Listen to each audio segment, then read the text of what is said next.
Olá, família Jefa! Vamos a mais um Jefa em Casa? Que essa espiritualidade amiga possa nos orientar a intuir sobre a reflexão escolhida para hoje. Muito obrigada.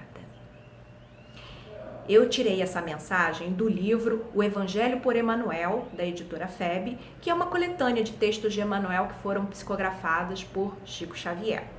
E a mensagem está intitulada No Grupo Espírita e começa assim: porque onde estiverem 2 ou 3 reunidos em meu nome, eu ali estou no meio deles. Está no Evangelho de Mateus, capítulo 17, versículo 20. Compreendendo-se que cada obreiro da seara espírita cristã se incumbe de uma tarefa específica, é forçoso indagar de quando em quando, a nós mesmos, o que somos no grupo de trabalho a que pertencemos. Uma solução nos obstáculos ou um elemento que os agrava? Um companheiro assíduo ou um assistente que aparece de vez em quando? Um amigo que compreende e ajuda? Ou crítico que complica e desaprova tudo? Um manancial de auxílio ou um deserto sem benefícios para ninguém? Um apoio nas boas obras ou uma brecha para a influência do mal? Uma planta frutífera ou um parasita destruidor? Um esteio da paz ou o veículo da discórdia? Uma bênção ou um problema? Façamos semelhante observação e verificaremos sem dificuldade se estamos simplesmente na doutrina espírita ou se a doutrina espírita já está claramente em nós. E a primeira reflexão que eu trago, meus amigos, é que toda casa espírita tem grandes desafios para enfrentar. Na condição de quartel-general do bem, de posto avançado da espiritualidade, ela sofre constantes investidas das trevas que tentam desestruturar os trabalhos que são ali realizados. Foi-se o tempo, meus amigos, que esses ataques tinham apenas um efeito exterior. O espiritismo, graças a Deus, conquistou o respeito da sociedade. Então, hoje, os adversários da doutrina atuam no interior das casas. Como?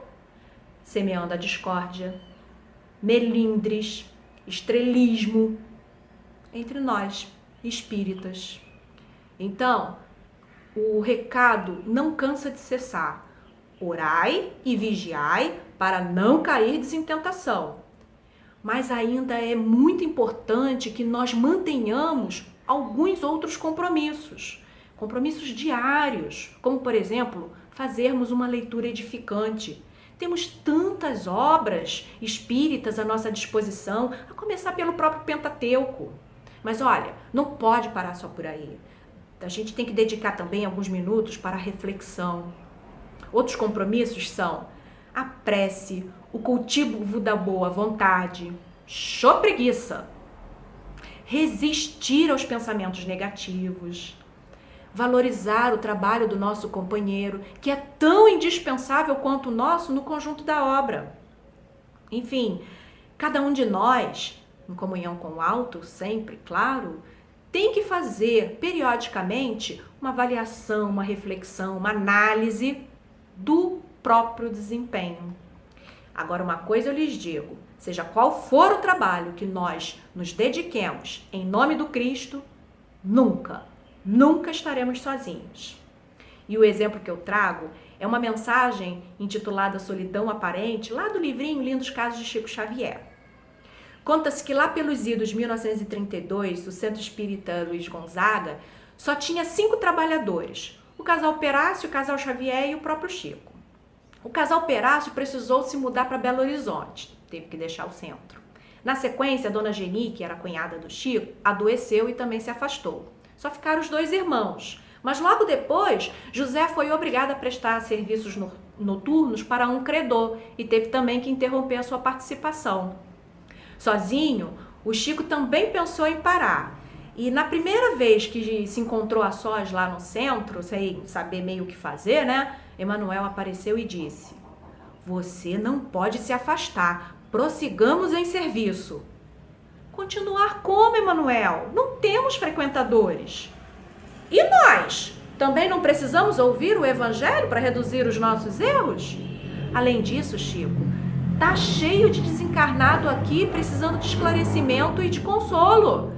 Abra a reunião na hora marcada, estudemos juntos a lição do Senhor e Não encerre a sessão antes de 2 horas de trabalho. E foi assim por muitos meses que Chico abria o pequeno salão, fazia a prece inicial, pegava o evangelho, abria uma página, lia e comentava em voz alta. E acreditem, meus irmãos, foi exatamente nesse período que a vidência de Chico ganhou a maior lucidez. Ele via e ouvia os desencarnados, ouvia as suas perguntas e as respondia sobre a influência do querido benfeitor Emmanuel. Quem passasse lá da rua e olhasse para dentro do centro ia ver Chico sozinho, orando, ou às vezes até conversando e gesticulando sozinho. Agora, o importante era que nessas reuniões, onde 2 estavam reunidos em nome do Cristo, jamais fecharam as portas aos necessitados. E elas se repetiram todas as noites, de segunda a sexta-feira, por meses a fio. Que nós possamos usar esse exemplo de Chico e permanecermos firmes e fortes na obra do bem. E que a tua paz, Mestre Jesus, continue conosco, agora e sempre. Graças a Deus.